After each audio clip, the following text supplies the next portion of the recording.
Fala galera, estamos gravando mais Entrando pra História. Enfim, chegou a parte 2 e, sem mais delongas, vamos começar. 1963 e o plebiscito. O governo queria recuperar seus poderes presidencialistas que lhe dariam mais poder. Uma pergunta: aprova o ato adicional que instituiu o parlamentarismo? O executivo incentivou o voto pelo não, que ganhou com 9,5 milhões contra 2 milhões de votos, numa proporção esmagadora de 5-1. Muitos não entendem como é que naquela sociedade tão polarizada o plebiscito em si ganhou, favorecendo o Jango com a vantagem tão arrasadora. É que havia um clima de insatisfação geral com esse modelo e, além disso, até mesmo os anti-janguistas entendiam que era ilegítimo o que ele tinha sofrido, o parlamentarismo, então decidiram aceitar essa volta ao presidencialismo, sim. Plano trienal. Era um plano que visava ajuste fiscal, inflação mais baixa e retomada do crescimento econômico.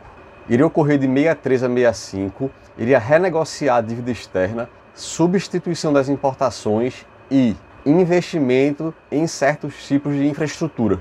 Esse plano, pessoal, também tinha um grande quê de acenar às classes conservadoras uma ortodoxia fiscal. Não, o governo vai se comprometer em obedecer sim à cartilha do FMI, de controle de gasto, todo um regime fiscal bem ortodoxo. Foi elaborado por Celso Furtado, ministro do Planejamento.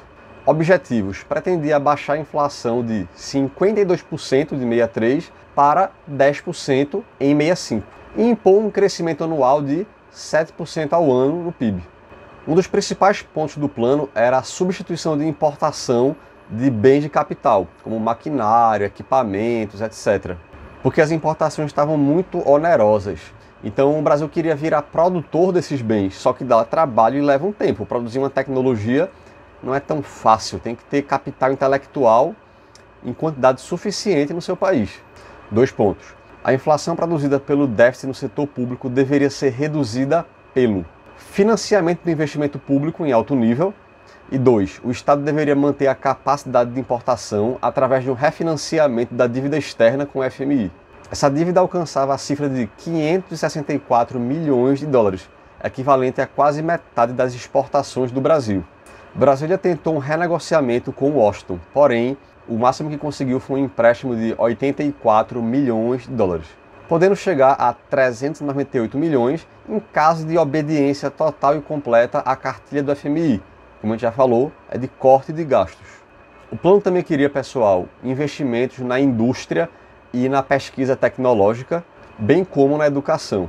E como precisava de mais equipe qualificada, galera, nessa produção industrial de coisas pesadas, difíceis, esse tipo de coisa requer mais gente intelectualizada. Então, por isso a preocupação também com a educação nesse aspecto, tá? Inclusive havia, pessoal, uma noção de que haveria necessidade de maior presença da União em municípios mais pobres, de regiões mais pobres, na educação, porque apesar do Pacto Federativo determinar aos municípios e estados, a União estava sensível a arcar com custos desses lugares, tá? E isso na educação básica, tá? Defendia também diminuir as desigualdades regionais e a reforma agrária. Reforma essa que Jango entendia que ela ia gerar produtividade e abastecimento interno. Já na saúde haveria uma metodologia preventiva e, além disso, investimento em saneamento, como forma de conter casos de doenças. Havia também uma política de extração de minérios e investimento em infraestrutura, especialmente em energia, transporte e comunicação.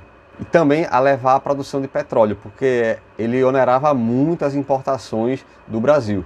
Mas esse plano impelia uma derrota à classe trabalhadora, tá, pessoal? Eles não gostavam, a esquerda, porque ela havia primeiro ali uma obediência ao FMI. Então, para o plano trienal funcionar, você tem que obedecer ninguém mais, ninguém menos que Estados Unidos. E, além disso, o próprio plano, a cartilha de corte de gastos, visava cortar subsídios para o trigo e petróleo, o que encarece pão, a própria logística nacional de qualquer coisa, como combustível, que depende de petróleo, encarece as coisas, então acabava desagradando até mesmo a sua base de apoio, E pretendia dar um aumento irrisório para a classe trabalhadora, mas que, sob pressão de movimentos sociais e sindicais, acabou dando maiores aumentos no salário. E, em boa parte, pessoal, o plano trienal ele se encaixa com as reformas de base para poder dar certo. Na verdade, ele é um desdobramento, meio que também com coisas novas, mas também com cópias, entendeu? Como reforma agrária, dizendo que sem ela não vai dar certo as coisas. as outras, e é verdade, tá? Então foi uma espécie de segundo tempo, vamos botar assim, das reformas, né? Especialmente na questão de novidade, a fiscal, que a gente falou no primeiro vídeo, né? A questão do refinanciamento da dívida e tal, com os Estados Unidos, corte de gastos, subsídio, etc e tal. Porém, pessoal, em maio de 63, Celso Furtado abandonou o plano. O plano meio que flopou, ele não agradou nem a gregos e troianos e acabou sendo criticado tanto pela direita e nem agradava a esquerda. Estatuto do Trabalhador Rural, ETR. O que ele queria? Expandir a legislação trabalhista ao campo, algo inédito. Pois é, pessoal, a CLT, ela era urbana, tá? Era só urbana. Então, o campo do Brasil, até os anos 60, meio que era entregue aos coronéis o poder. E não precisa nem falar que esses coronéis exploram até a última gota de suor dos seus trabalhadores. Então, essa novidade, ela animava o campo, os trabalhadores rurais, a própria sindicalização rural, que estava hiper em alta naquela época, viu ali uma grande conquista, tá? Foi promulgada como a Lei 4.214 em 2 de março de 63. Estava tendo, pessoal, com esse ETR, um forte tensionamento entre governo e fazendeiros, que, como sempre, nunca aceitaram ver o seu trabalhador ganhar alguma coisa, ganhar um salário, ganhar terra, não ganhar nada. Eu acho sempre muito importante pontuar. A gente vive num país, pessoal, que nem sequer os fazendeiros queriam direitos trabalhistas no campo. Sabe o que acontecia, pessoal? E até hoje acontece em muito lugar. O fazendeiro não paga um salário. Ele fala assim, ó, vai na vinda de não sei quem, pegar ali teu feijão e teu arroz. É tipo uma escravidão às escondidas, tá? Vamos ler agora aqui alguns trechos. Artigo 25. Os contratos de trabalho rural, individuais ou coletivos, estipularão, conforme os usos, praxes e costumes de cada região, o início e o término normal da jornada de trabalho, que não poderá exceder 8 horas por dia. Artigo 28. Qualquer que seja a forma, tipo ou natureza do contrato, nenhum trabalho rural assalariado poderá ser remunerado em base inferior ao salário mínimo regional. Ele abrangia ainda os temas: a. Relações de trabalho no campo. B. Contrato individual de trabalho. C. Carteira profissional.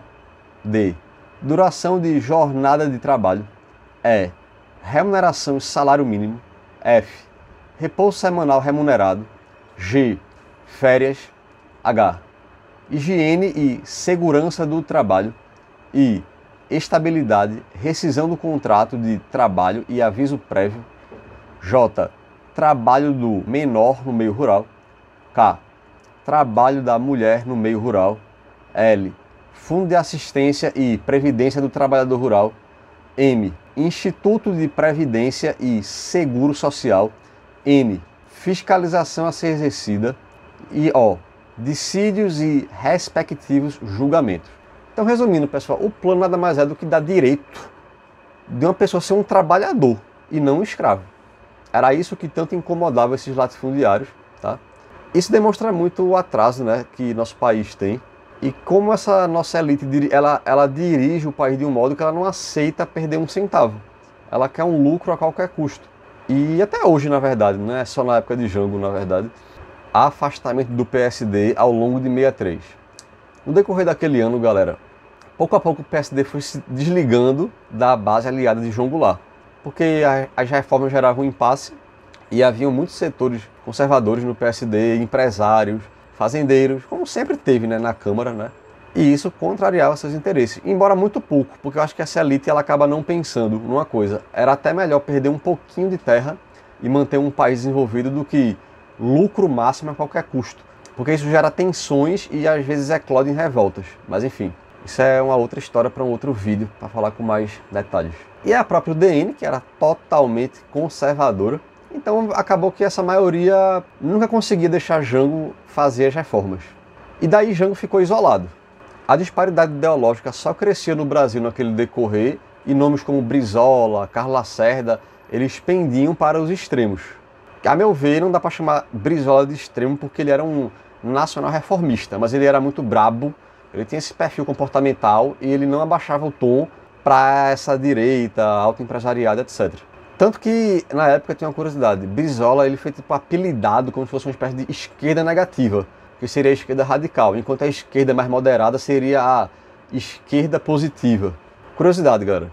Brizola era cunhado de João Goulart. Isso quer dizer o quê?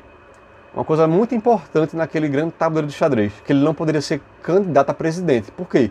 Porque se ele era parente próximo de João Goulart, a lei impede que parentes com proximidade concorram ao cargo que você está. Então já era uma peça a menos ali a se candidatar nas eleições de 65.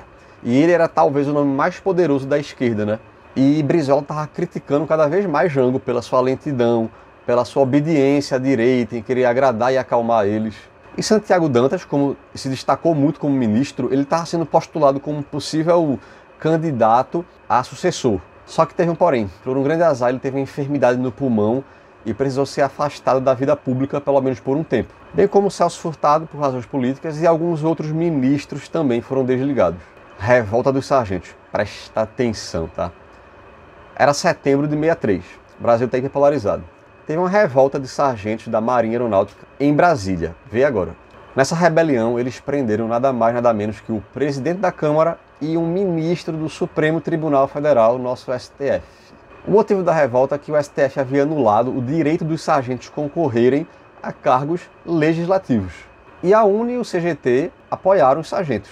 E o Alto Exército ficou furioso com isso e exigiu que o presidente condenasse fortemente os sargentos. E coisa que não aconteceu. E acabou virando mais um elemento de tensionamento nesse grande tabuleiro.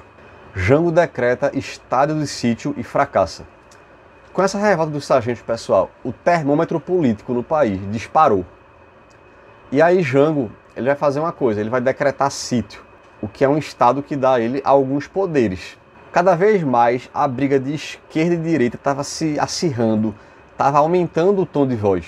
O cúmulo disso foi quando, em outubro de 63, Carlos Lacerda, em entrevista ao jornal Los Angeles Times, afirmou que o governo poderia cair até o final do ano.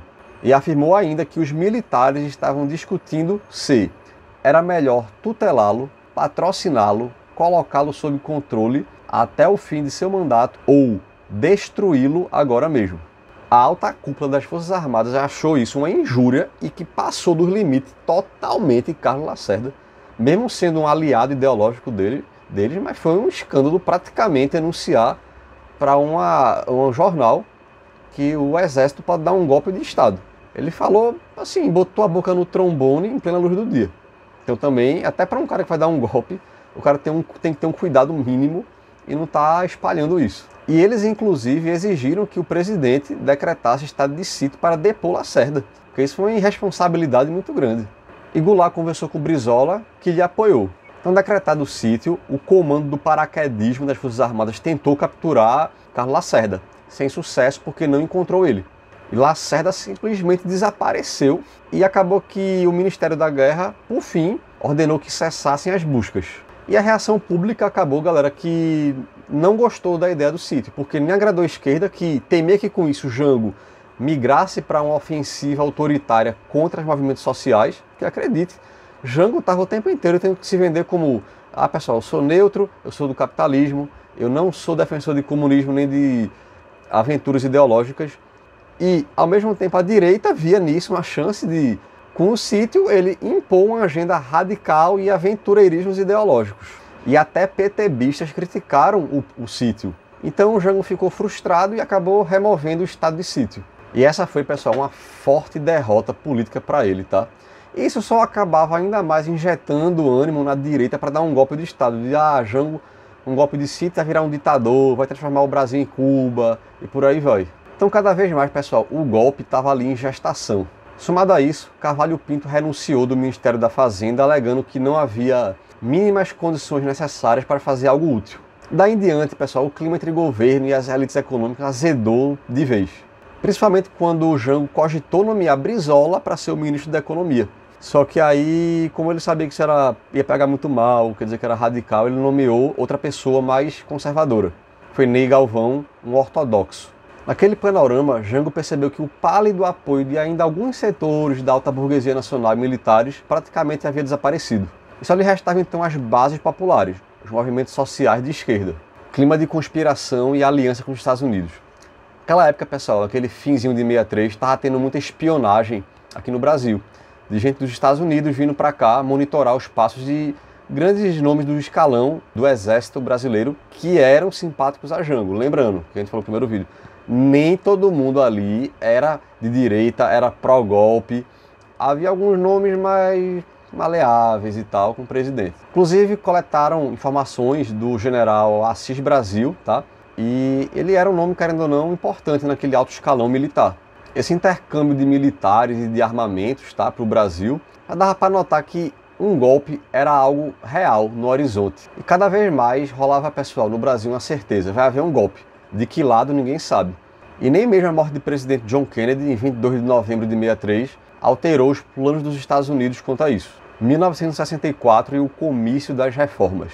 Uma atmosfera de desgaste político, pessoal, existia ali. E Jango, percebendo que já não tinha muito o que perder, resolveu saltar em direção a um posicionamento firme. Ele regulamentou, enfim, a Lei de Remessa de Lucros em 23 de janeiro de 64, e Jango sentiu que ele já não tinha muito mais tempo no poder e decidiu ousar e partir para o tudo ou nada. Para se ter ideia, pessoal, do termômetro político que o Brasil estava naquela época, no ano todo de 63, o Rio de Janeiro teve 50 greves. Só nos primeiros 15 dias de 64 houveram 17 greves. Inclusive, tá, as greves rurais explodiam o Brasil adentro. Foi então que Jango determinou que a Superintendência de Reforma Agrária, elaborasse um decreto de desapropriação de latifúndios improdutivos, seguindo os critérios da lei, tá? Que eram terras marginais, açudes e rodovias, aquilo que a gente viu no vídeo 1, naquele critério das reformas. Também argumentou a favor da legalização do PCB, Partido Comunista Brasileiro. Jango, pessoal, apesar de perceber tudo o que estava acontecendo, um golpe em gestação, prestes a ser parido, ele tinha uma natureza pessoal, legalista, então ele tinha muita dificuldade de partir para a violência. É uma coisa que dá intrinsecamente do perfil dele. E por isso ele acabava no fim sempre obediente, cedendo e por aí vai. Ele ainda tentou, pessoal, costurar alianças para conseguir manter a ordem democrática e foi isso que restou a ele. Foi então que ele agendou, pessoal, comícios por todo o país para defender as reformas de base. Uma delas, em 13 de março de 64, uma sexta-feira, ele fez a famosa comício da Central do Brasil, tá? Foi no Rio de Janeiro, contou com a participação de 200 mil pessoas e houveram tudo que você imaginar, funcionários públicos, defensores da Petrobras, estudante, trabalhador, sindicato, professor universitário e todo mundo que simpatizava com as reformas. E era nítido e fervoroso como ali Jango ele perdeu totalmente aquele pudor que ele estava antes. Ele partiu para tudo ou nada mesmo e defendeu enfaticamente as reformas de base. Ele vai falar também evocando o varguismo como seu sucessor político, como seu herdeiro político. Ele recebeu de Getúlio Vargas a carta testamento na mão, pô. Quer prova maior do que essa? Então ele condenou veementemente essa elite que a gente tem, essa elite econômica mesquinha, que quer lucro a qualquer custo, né? Sempre explorando o trabalhador. E ele botou a boca no trombone e não poupou nas críticas, tá? Mostrou, só falou a verdade, né? De quem essa elite econômica, afinal, ela era. E discursou inflamado, pessoal, trocou a razão pelo coração. Ali ele falou tudo que ele tem que ter feito desde o começo, né? E ali, pessoal, ele emocionou aquela multidão, tá? Que viu que era possível ali um Brasil novo, um Brasil diferente dessa grande feudo, dessa grande colônia que não consegue evoluir. Fica nessa eterna marcha 2. E lá ele foi discursar, um discurso que durou 1 hora, tá? Vou falar só um trechinho, tá? Dirijo-me a todos os brasileiros, não apenas aos que conseguiram adquirir instrução nas escolas. Dirijo-me também aos milhões de irmãos nossos que dão ao Brasil mais do que recebem. E lá, pessoal, ele só deixou claro uma coisa na reforma agrária. Ele falou aquilo, ele não partiu lá para proclamar uma revolução agrária, para matar latifundiário, para sequestrar não sei quem, para dar um golpe no Congresso. Não. O que ele falou foi que ele queria trocar a indenização a esses latifundiários de, ao invés de ser em dinheiro, como era o que previa a lei até então, para pagar com dívida pública. Esse é exata e precisamente, cirurgicamente, o epicentro da reforma agrária de Jango, que por sua vez é o epicentro do que acusavam ele de defensor de uma república comunista. Não tinha nada de comunista, ela ia indenizar um bando de escravocrata, na verdade. Para falar a verdade, até acho que era um erro ele ter que indenizar um latifundiário. Eu acho que Todas as terras que foram griladas, ou terras de pessoas que comprovadamente escravizam trabalhadores, deveriam ser confiscadas pelo Estado e destinadas a lotes de reforma agrária. Mas isso é outra discussão. Explicou que o Congresso Nacional travava as reformas e, consequentemente, o futuro do Brasil. Discursou expondo, pessoal, a luta de classes que estava extremamente em alta no Brasil e que ele estava a favor dos mais pobres e dos mais humildes. Criticou também os privilégios da elite e a sua exploração toda, essa mesquinhez deles e tal. Ali, pessoal, estava declarada a guerra contra a elite econômica. No jornal Última Hora, que defendia o nacional-reformismo, ou social-democracia, como preferir chamar, mostrou as reformas, a foto de como foi o comício e tal, e mostra uma manchete com um título convidativo às pessoas a participarem, a defender essa causa. Marcha da Família com Deus pela Liberdade. Não demorou muito para uma reação conservadora, que veio em São Paulo, né, no dia 19 de março de 64, e essa marcha era basicamente o projeto antagônico a Jango, era defender a família, a tradição, conservadorismo, os costumes, que, até fazendo até agora uma aspas, eu não digo nem que é tão antagônico assim a Jango, porque Jango não é que ele era contra a família. Não é que ele tinha contra a família, nada. Mas Jango era um social-democrata, simplesmente, enquanto que a direita ali defendeu essa pauta conservadora, questão empresarial, se opunha contra as reformas, veiculava a ideia de que as reformas eram o comunismo, que era um radicalismo de esquerda e que o comunismo, por sua vez, é anti-família, é anti-igreja e por aí vai. Então, alguns setores conservadores da igreja, da classe média e toda essa massa que simpatizava com essa bandeira conservadora foi às ruas ali. Especula-se que 500 mil pessoas compareceram. Então, na matemática, pessoal, isso significou o quê? Que isso era a carta branca que os militares queriam para dizer, epa, a gente é maioria, então a gente vai dar o golpe. Então, o golpe começa. 26 de março, pessoal, o Brasil estava eletrizado. Todo mundo ali já sabia de uma coisa, com certeza, vai haver um golpe agora. Daqui a no máximo uma semana. Já estava, não era no horizonte, já estava assim, perto na verdade. Foi então que os fuzileiros navais deflagram uma revolta, junto com os marinheiros, no Sindicato dos Metalúrgicos do Rio de Janeiro. Seu líder, Cabo Anselmo, reivindicava melhores condições de trabalho. E João Goulart reagiu, substituindo o ministro da Marinha por outro, indicado pelo CGT, e anistiou os revoltosos. E se enfureceu totalmente esse alto comando das Forças Armadas. Então, se ainda tinha algum ponto reticente ali ao golpe, ali acabou.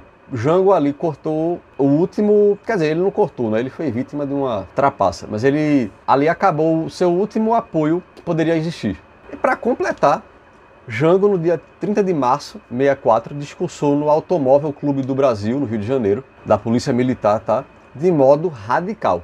Foi então que os golpistas, que haviam marcado para o dia 2 de abril o golpe, resolveram antecipar para o dia 31. Começava então a logística da operação do golpe. Em 28 de março, o general Olímpio Mourão, de Minas Gerais, conversou com o general Castelo Branco e que eles tinham que mandar tropas para o Rio de Janeiro. Enquanto isso, o general Guedes avançava rumo a Brasília. Ali a situação estava de tirar o fôlego para qualquer lado que fosse. Houve só uma última tentativa desesperada de um militar para falar com Jango. General Amaury Cruel, de São Paulo, ele ligou para Jango, mandando ele enfaticamente condenar o CGT e o comunismo, coisa que Jango recusou. O apoio estadunidense, intermediado pelo embaixador Lincoln Gordon, ele estava totalmente ali a par para fornecer querosene, questão de armamento, uma logística, um suporte total para que o golpe fosse efetivado. Tanto que um porta-aviões foi enviado para o Brasil, tá? Para servir de suporte no golpe, e já havia conversa com governadores de estados importantes, como de São Paulo, Rio e Minas. Os Estados Unidos, pessoal, porém, temiam a má fama de operar direta ou indiretamente no golpe. Então, querendo ou não, é delicado fazer isso, embora os Estados Unidos não liguem, né, para isso lá no fundo, todo mundo sabe bem disso. Dezenas e dezenas de golpes por aí no mundo. Mas eles estavam naquela retaguarda ali para apoiar, mas com aqueles desdobramentos que ocorreram, acabou que eles não precisaram. Na tarde, pessoal, de 31 de março, Juscelino Kubitschek ligou para Jango, mandando ele enfaticamente fazer um discurso contra o comunismo, renomear um ministério totalmente conservador e punição aos marinheiros revoltosos, entre outras coisas. E também, pessoal, muitos não sabem, mas Juscelino fez isso também visando as eleições de 65, porque Juscelino queria voltar a ser presidente, tá? E, inclusive, muitos não sabem, uma das suas propostas, inclusive no slogan, era defender a reforma agrária. E provavelmente ele seria o vencedor, tá? Porque Juscelino tinha muito prestígio, tá? Mas Jango recusou e manteve a postura de enfrentamento total. As tropas paulistas se juntaram às mineiras. Na manhã de 1º de abril, Jango fugiu de Rio de Janeiro para Brasília. Lá conversou com seu ministro da Casa Civil, Darcy Ribeiro, que lhe contou que lá era um lugar inseguro para ele deveria fugir para outro lugar. Inclusive, inseguro, pessoal, correndo risco de vida, tá? Jango não foi... As pessoas falam como se Jango fugisse, como quem foi no shopping center passear. Jango podia ser morto. Foi então que Jango foi para o Rio Grande do Sul, seu estado natal, de 4 da manhã do dia 2 de abril. Percebendo, pessoal, o terreno fértil para a consumação do golpe, aconteceu o seguinte. Na noite de 1º de abril, Darcy Ribeiro enviou ofício ao Congresso Nacional, comunicando que Goulart viajara para Porto Alegre. Não obstante, sabendo que ele se encontrava em território nacional e não renunciara, o senador Auro Moura de Andrade, presidente do Congresso, convocou uma sessão extraordinária e, ao abri-la, declarou em breves minutos, violentando as normas constitucionais e o próprio regimento interno da Casa, a vacância do cargo, consumando-se assim o golpe de Estado. O senhor Ranieri Mazzilli, presidente da Câmara dos Deputados, chegou dessa maneira ao Palácio do Planalto. Então, essa conversa que Jango fugiu, como se ele tivesse ido passear, nunca houve. Isso é uma grande balela, uma grande falsidade total e completa. Havia ali falta de personalidade, de postura desses políticos que tiveram esse poder em se posicionar contra o golpe e contra a narrativa conservadora. Jango discutiu aquela conjuntura com o general Ladário Telles e com o próprio Brizola. Era uma decisão muito difícil que estava acontecendo ali. E Brizola insistiu enfaticamente para que Jango organizasse uma resistência. Só que ele recusou, temendo um derramamento de sangue. Eu sei que é fácil julgar daqui hoje. Sei que eu não estou na pele de Jango, eu não estava lá. Mas eu acho que ele errou. Acho que ele deveria ter feito uma resistência sim. Porque, beleza, ele evitou derramar sangue, mas derramou de outras formas. Com milhões de pessoas depois que morreram de fome, por causa que não teve reforma agrária no Nordeste, Sudeste, Brasil inteiro. Anos 60, 70, 80, 90, 2000 até hoje tem, mas de 20 anos para cá diminuiu muito, querendo ou não. Então esse sangue foi derrubado de outras formas. E naquela altura ele mesmo já sabia que a vacância da presidência já havia sido declarada oficialmente. Ele queria resistir, mas ele sentia que ele não tinha base, ele não tinha apoio. Tá, vou resistir como? Forças Armadas totalmente aí tomada pela direita. O que fazer? Ele foi então para São Borja, sua cidade natal, Rio Grande do Sul. Ele não queria fugir do Brasil de forma nenhuma, tá? Naquele decorrer, galera, Miguel Arraes foi preso aqui em Pernambuco, Recife, pelo 4º Batalhão, tá, do Exército, porque ele era um apoiador de Jango. Ele era, inclusive, um possível candidato a presidente, tá? Defendia reforma agrária, trabalhador rural. Essa prisão ocorreu no 1º de abril, tá? E ele, livre, seria um forte denunciador das ilegalidades da ditadura e um forte defensor das reformas de base. Ele ficou preso praticamente um ano, depois ele foi exilado para Argélia em 65, só voltando para o Brasil em 1979, quando houve a anistia política. Voltando a Jango, ele continuou no Brasil, mas ele percebia constantemente que ele estava sendo perseguido pelo exército. Então, pessoal, até 4 de abril ele estava, depois ele decidiu fugir para o Uruguai para poder se proteger, onde viveu o resto da sua vida, morrendo em 1976, onde se suspeita que ele foi envenenado, tá? A mando dos militares do Brasil, tá? Praticamente não houve resistência ali, tá? E se consumou a ação golpista, então, finalmente, acabando com aquela pequena experiência democrática que tivemos. Conclusão. Com a conquista do Estado, o golpe empresarial militar viu a sua narrativa, a sua ação bem-sucedida. Esse golpe desorganizou as bases sociais populares, gestadas lentamente desde os anos 30 com Getúlio Vargas, que, no meu entender, pessoal, o que gerou o golpe, a gente fala, foi o governo Jango e as reformas, beleza. Mas se a gente fizer uma ponte maior, eu diria que lá atrás, Getúlio Vargas, o que ele fez foi o que gerou o golpe. Porque Getúlio Vargas fez um governo que deu melhorias trabalhistas sociais. Ele ia ser golpeado em 54, mas se matou e acabou que virou o jogo. E Jango é o seu filho político, então é o seu herdeiro. É mais ou menos Getúlio Vargas, filho, vou falar grosso modo, sofrendo um golpe. E claro que tem diferenças que não caberiam nesse vídeo aqui agora, mas mais ou menos isso, tá? Então o golpe também restaurou uma ordem empresarial conservadora que estava ali em xeque. Quer dizer, no meu entender, não. Mas no da direita estava em xeque, sim. E não estava em xeque porque não ia mudar em absolutamente nada a estrutura do capitalismo brasileiro. Ele só ia avançar o capitalismo, só que garantindo um país socialmente mais justo. E houve também ali, com o golpe, uma proteção de uma estrutura de privilégios de uma classe política econômica que sempre mandou no Brasil, e eles continuaram então mandando. Assim manteve-se a estrutura do latifúndio, essas elites continuando como as lideranças políticas do país, e contra e avessa toda e qualquer forma de participação popular na máquina pública, estatal e por aí vai. Então a gente pode afirmar, pessoal, na história toda, primeiro, nunca houve risco comunismo, tá?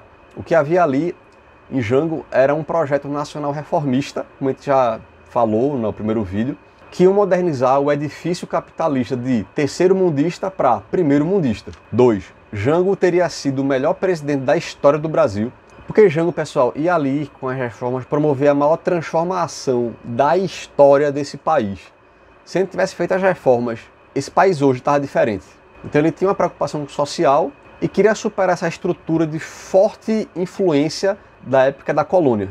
Mas ele não foi compreendido em seu tempo, que foi alimentada por uma ótica delirante, uma fantasmagórica medo do comunismo. 3. Essa para mim é que mais me dói. Ali foi o mais próximo, pessoal, que a gente chegou de ser um país desenvolvido. Eu diria que ali, em março de 64, a gente estava numa situação que as pessoas sabiam. A gente pode e a gente sabe como transformar esse país, essa grande, quase que uma escravidão no século XX, para um país próspero, para um país sem miséria e sem pobreza. Então a gente hoje, pessoal, podia ser uma potência econômica, política, militar, social, a nível global, tá? 4. O prejuízo que o golpe de 64 causou, ele é incalculável. Ele não tem um número, ele não é 1 trilhão, ele não é 2 trilhões, não é 3 trilhões de reais. É uma coisa que, por exemplo, fome, miséria, êxodo rural. Pessoal, eu pesquisei na minha graduação de geografia na época, meu TCC, milhões de pessoas morreram no Brasil de fome entre os anos 70 e 80.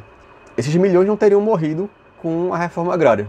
E todo mundo que tem um mínimo de pesquisa sabe que a fome do Brasil vem porque a gente tem uma plataforma agrícola latifundiária. Isso aí já está mais do que manjado em qualquer pesquisador sobre o assunto. Por sua vez, esse êxodo rural gerou favelização das cidades, violência. Então, a violência do Brasil hoje é altíssima. A gente tem 60 mil mortes por ano.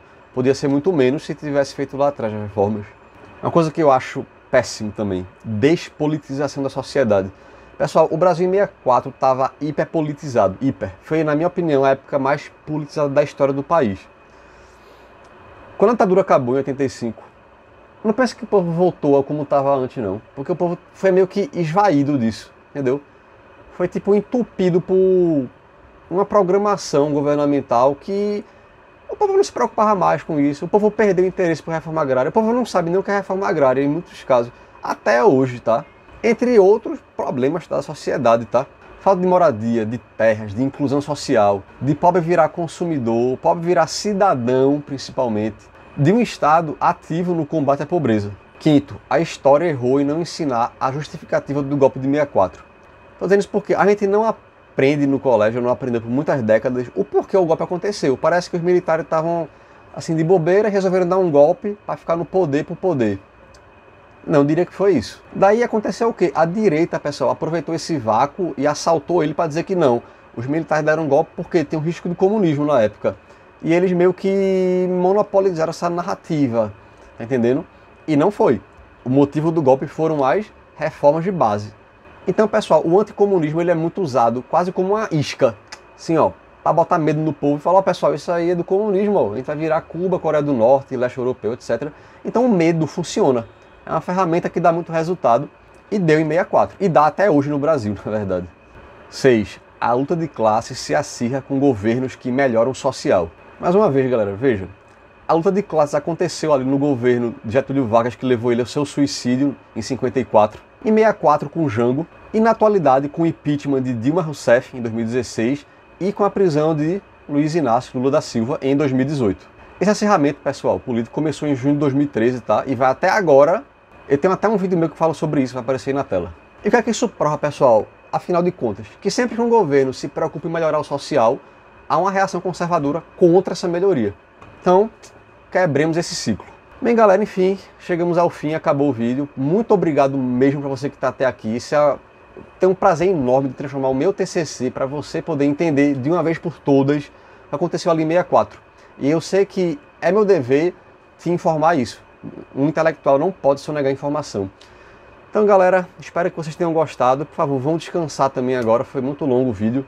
E valeu mesmo, até a próxima, galera. Foi uma honra estar aqui falando para vocês tudo. Valeu e fui!